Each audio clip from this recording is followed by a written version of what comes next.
Hi everyone. This is a pre-recorded video on the orientation on Animation 12b. So the reason why I'm pre-recording this one is because the previous one, the one that was recorded for the synchronous learning sessions, did not have the audio, so I'll be redoing that one right now. Under this orientation, I would mostly be focusing just a short introduction on the instructor, introduction on Animation 12b, the course outline, grading system, final project, synchronous and asynchronous learning, materials and equipment, and other student expectations. So we won't be doing the activity one for run cycle. If you haven't taken my class yet, so my name is Lovely Jennifer Madden. I am a faculty member of the senior high school, particularly the strand coordinator for the TVL ICT department.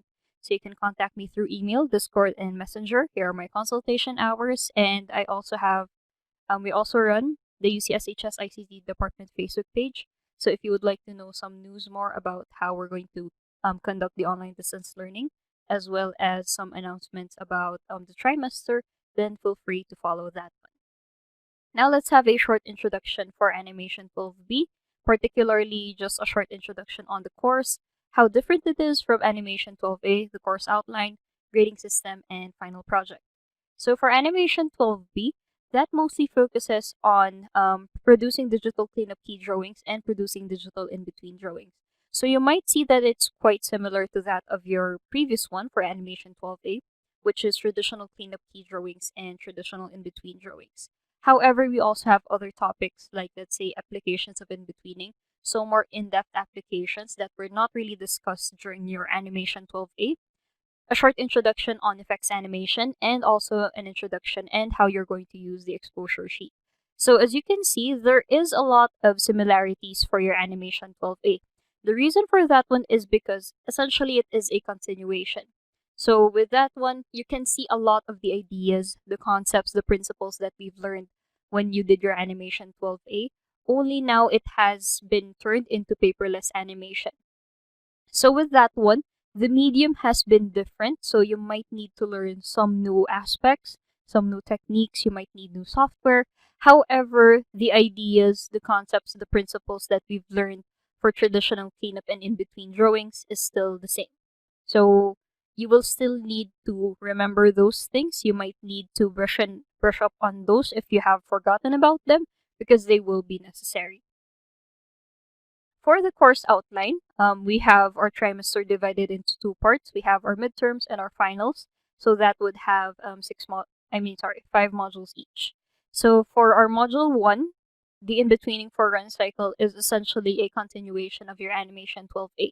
So the reason for that one is because our last lesson on in-betweening for the walk cycle tends to have some variations. So we have our sneak cycle, jump cycle, skip cycle, and one of the most common ones is actually the run cycle. So it's kind of like an understanding of how these different templates could be morphed into something else that's entirely different. For the second module, that's actually the very beginning of your digital in-between and cleanup drawings. So we have an introduction to paperless animation that would really focus on the materials and equipment that we have to learn for Animation 12b. Next one, we have producing digital cleanup key drawings, which mostly focuses on the ideas, the concepts and principles, and also the materials and equipment for digital cleanup key drawings. So a lot of the concepts that you've learned during your Animation 12a will be present right here. For your Module 4, we have digital cleanup using the pen tool.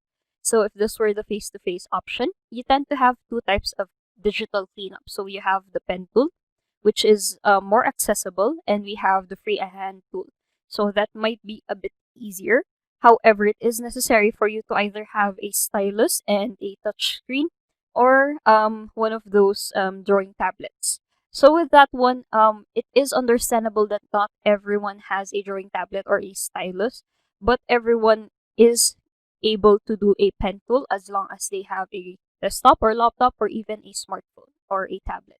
So with this one, we'll only be focusing how to do digital cleanup using the pen tool.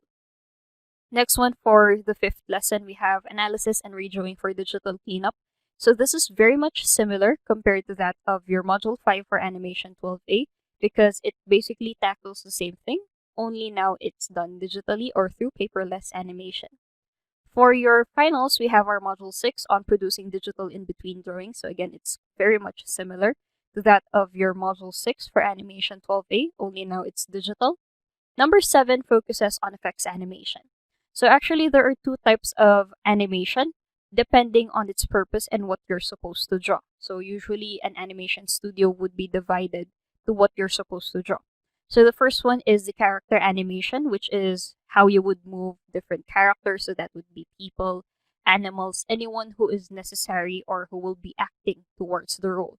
Effects animation is an entirely different thing because essentially you will be animating non-living objects, like let's say the wind, fire, water, these different smears. So with this one, it's mostly there to aid or to exemplify the movements of the character animation. However, it does have its own specific characteristics. It has its own rules. So with that one, it would be very important for us to differentiate those things, and we'll also be having a short introduction on how we can do the wave and the whip principle. For Module 8, we have Introduction to the Exposure Sheet. So exposure sheet is essentially a more complicated and a more precise version of your timing chart. So for your timing chart, yes, you are able to know the spacing, the timing, and you have these certain number of frames that you have to do. However, the action more or less is under the interpretation of the in-betweener.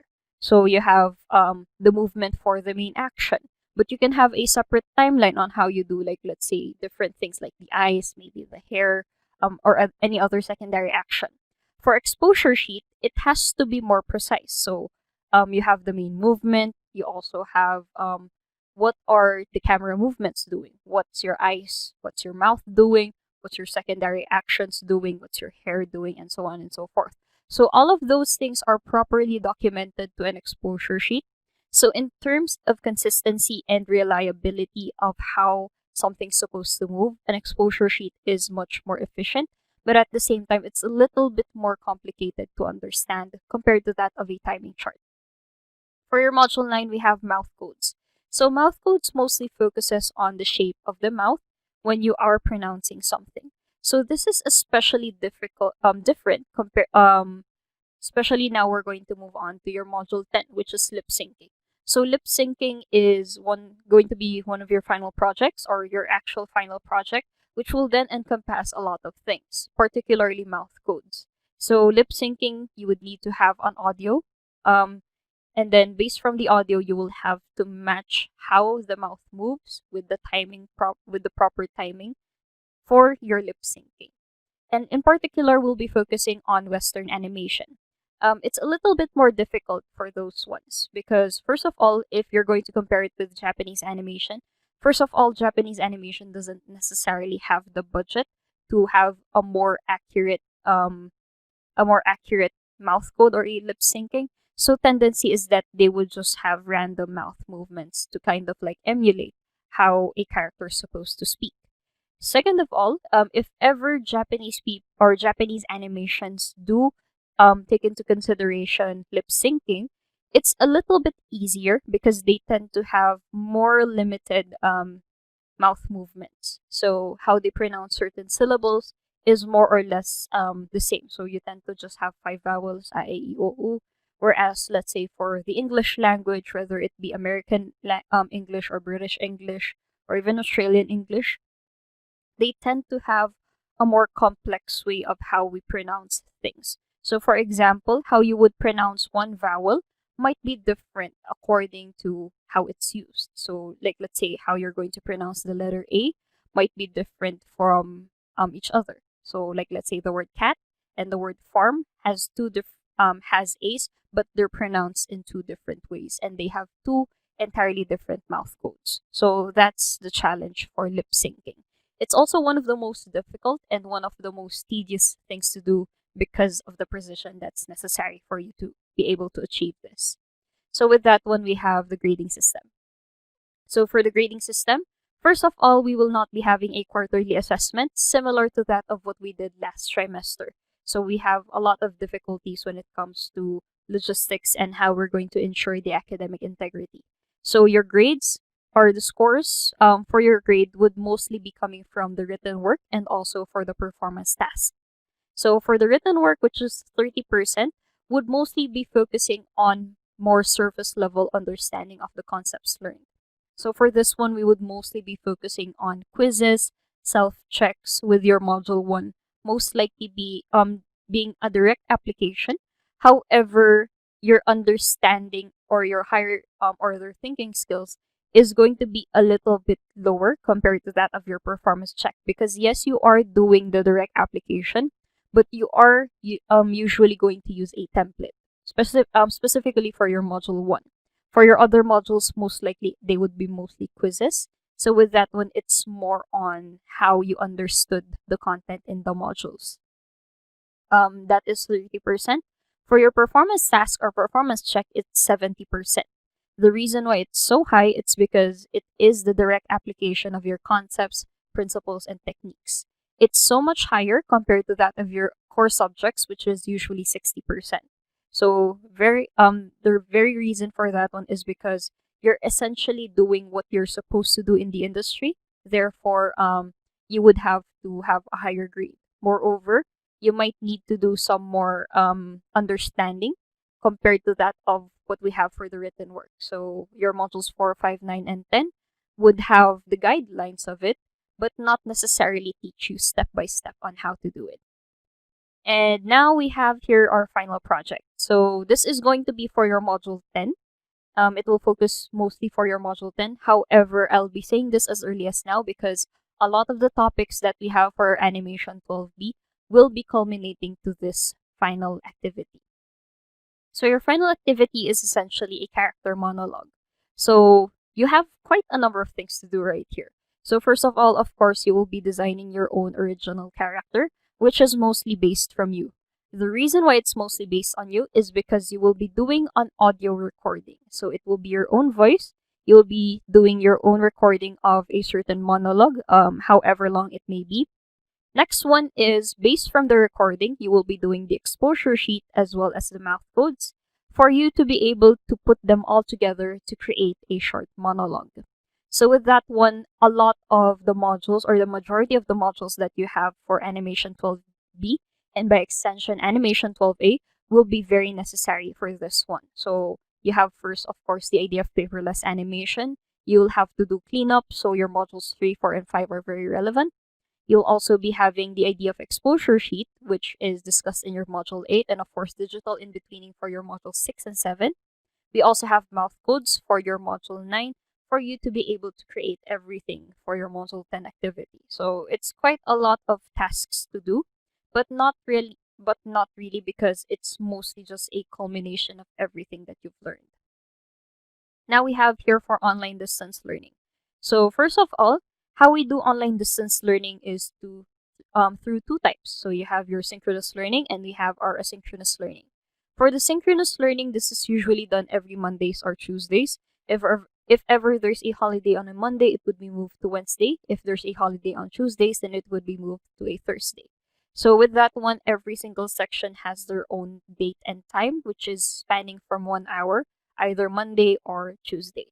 So for our synchronous learning session, we will mostly be using it to conduct lectures, giving an explanation on what the module is about, discussions if necessary.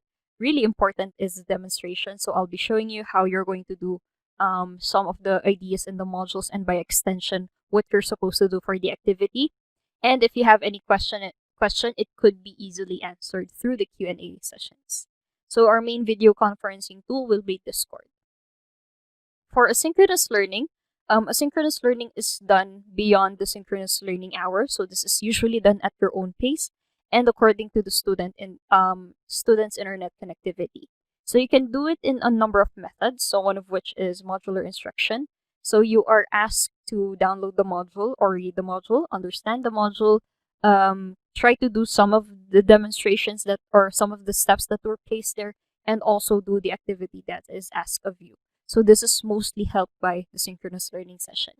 We also have multimedia viewing. So if there are videos that needs to be viewed that would help you create the activity or help you understand the modules more, it would be placed right here.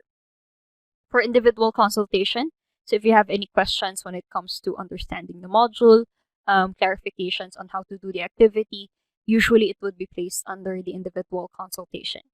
So how are we going to create, or how are we going to go about with these different types of methods? So we have our platforms. Our Canvas K-12 is our main learning management system. So this is where you'll be accessing your modules and your materials, as well as the submission of your activities. If I need to announce something quickly, I would mostly be using Discord, followed by Messenger for the announcements. And then lastly, for individual consultations, you can use either Discord, email, or Messenger, with the arrangement as email first, because I tend to be focused more on, or I am able to check something immediately, mostly through email. The next one through Discord. I don't really recommend you using Messenger unless it's really necessary, because I don't really open it quite as much as I should be. So now we have our materials and equipment. So similarly to that of your Animation 12A, you will be needing some certain materials and equipment for you to be able to accomplish the activities that is necessary for this subject.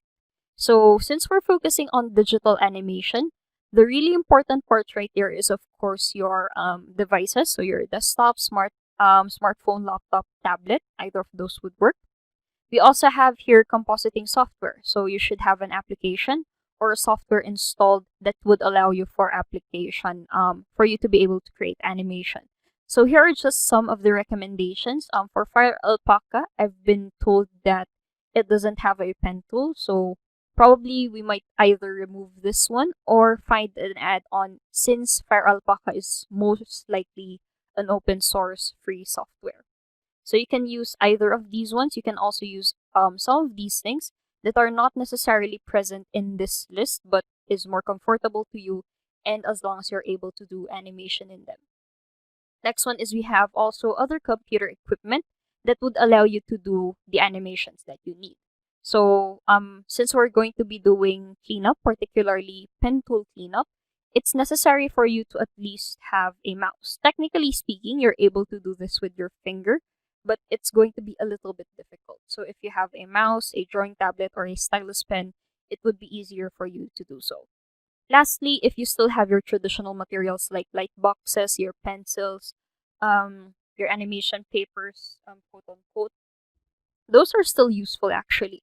So you can mostly use them for you to counter check. So if you're a person who's not really confident with some parts of the animation process, you might want to reconsult your traditional materials. So for example, you would like to do the main action or the skeleton version of it on something digitally, then you might want to print it, or you might want to trace it into something more traditional, so that you can do the rendering and the basic shapes by traditionally, and then scan it or take a photo again for you to be able to do the final cleanup.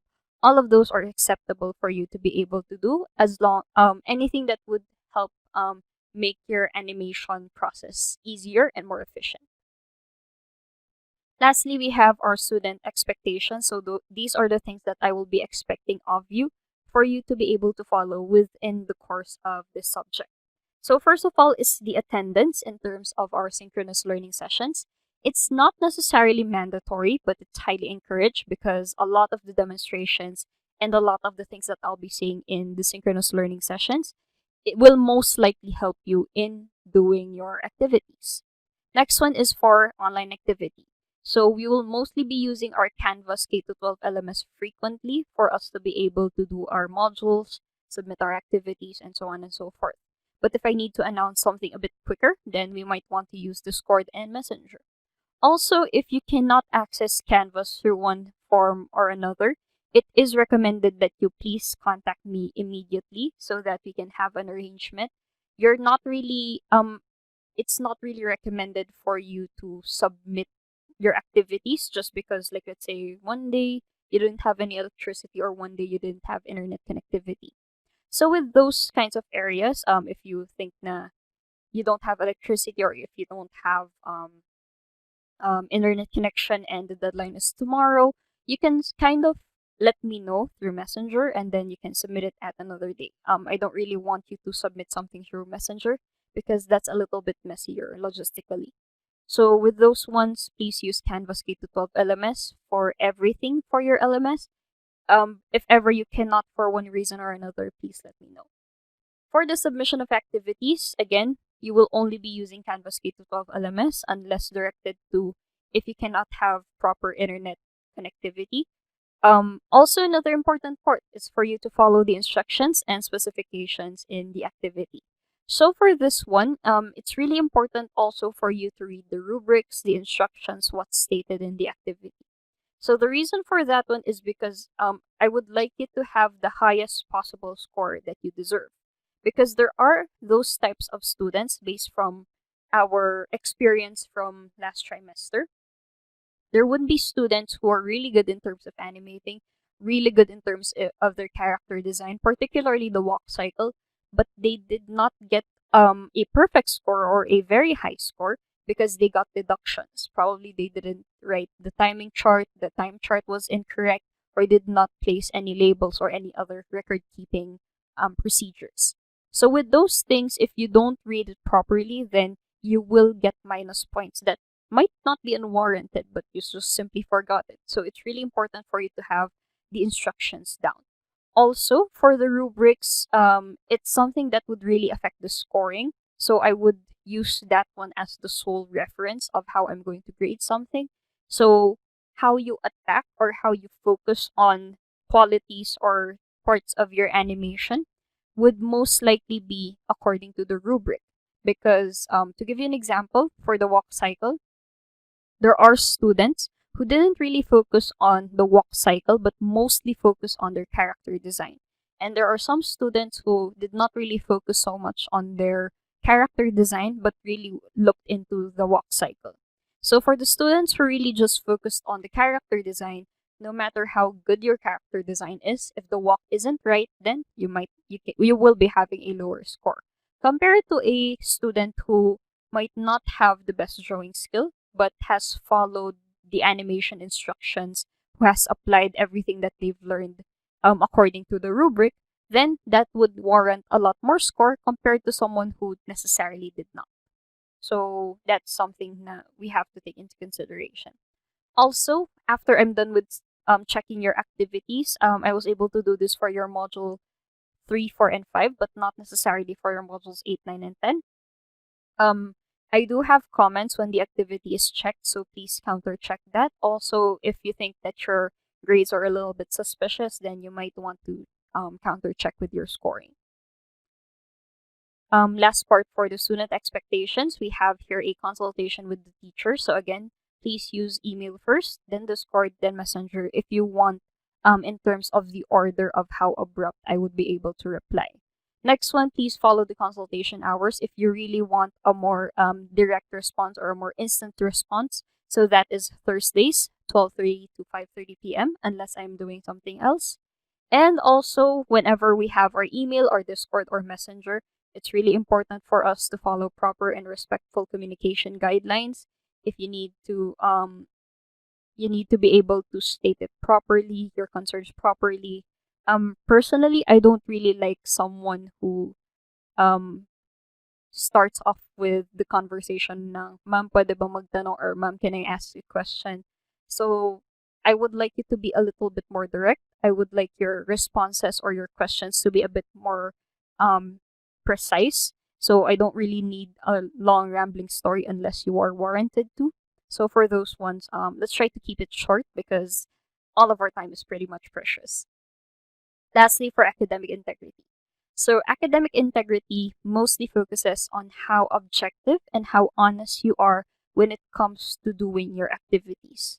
So this has come to my attention because there are a lot of there are a number of students during our animation 12A classes who did not necessarily follow this type of thing. So I've seen students literally copy each other's work or just have one person do the same activity, just change the names.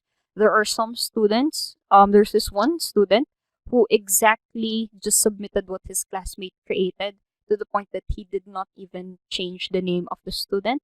There were also some instances wherein the rough drawing is similar, so from the key frame drawing up until the in between, but the cleanup is different. So you can still see similarities or very exactness in terms of how the person would move, but the cleanup might be different. So those are just some things that I've experienced when it comes to grading your activities. We don't really want that to happen. The reason being, the reason is because you're doing these activities because they're a direct application for you to be able to better yourself in the subject. You might not want to go to animation, but at the same time, it's a very valuable skill to have. And at the same time, it's a pity, especially for your other classmates or schoolmates who are doing their very best in their activities and they don't really get a high score compared to just someone who copied, who just traced, and it's really disheartening for those people. So, what are some things that would violate the sanctity of our academic integrity? So, here are just some examples. Opening other tabs. So, this one is more applicable to quizzes, so more of your written works. So, for these things, if ever, like, let's say you have another tab open and you've scrolled through it, that would be a violation for opening other tabs. Even like, let's say you're just going to change your music in your Spotify while you're taking a quiz, so those ones can be a grounds for you to get a 0 or something else. So with those ones, it's much more recommended that you close every single thing in your device. Just have that one thing or one thing in your quiz as open for you to be able not to get something like this. So we do have a contacting or a tracing device for us to be able to do that. Next one is to also having exact or similar answers or activity. So this is applicable for both your written work and for your performance task. So for the written works, if you have the exact same score, exact numbers for the correct answers, exact incorrect answers, so those things might be a little bit suspicious. For the drawing activity, so the ones that I've stated before, you might have different cleanups but have the same type of in-betweening style, so that's a little bit suspicious. And of course, plagiarism. Plagiarism in the form of copying your classmates, copying your schoolmates, tracing something over the internet, and so on and so forth. So, with that one, let's try to diverge a little bit because tracing is something that we use in the animation industry. We call it as rotoscoping. So, what's the difference between tracing something exactly and rotoscoping? So the art of rotoscoping is actually just referencing. So if you have a more complicated action, like let's say dancing or really high energy fight scenes, it is necessary for you to have rotoscoping because it's kind of hard to imagine how you're supposed to do these different things without an actual basis. So rotoscoping is you tracing the frames from a recorded video that is of your own. So if you just stole the dance from someone else without permission, then that would actually warrant for intellectual or copyright infringement.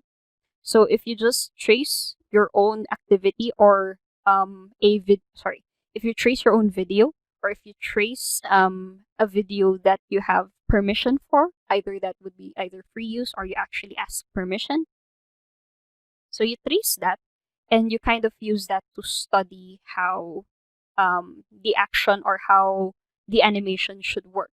But it is understood that when you do rotoscoping, you have to modify the actions a bit because number one, if you just have the rotoscope as it is, the animation doesn't look correct. Number two, if you just trace it as it is, that is considered as plagiarism, even if it's your own activity. And just tracing something directly is frowned upon in the industry. So you can use rotoscoping and but you cannot use tracing. So I hope those things are understood. You are allowed to trace, but you are only allowed to trace for you to reference it. There is a way for us to be able to determine that. There's a fine line, but you also have to tread that line very finely. So if ever you don't do, if you don't follow the sanctity of academic integrity, then you can either get a 0 automatically with proper evidence, or you can be reported to your class advisor, to the conduct coordinator, and also maybe to your parents or guardians. So that ends my presentation for today. So this will just be a short orientation. If you have any questions, please let me know through our email or messenger Discord. I hope that you're able to understand something. I hope you're a little bit more positive when it comes to our animation 12B subject. I hope you're looking forward to it. I'm certainly looking forward to it. And with that one, let's have a pretty good trimester ahead of us. So goodbye. I'll see you next week.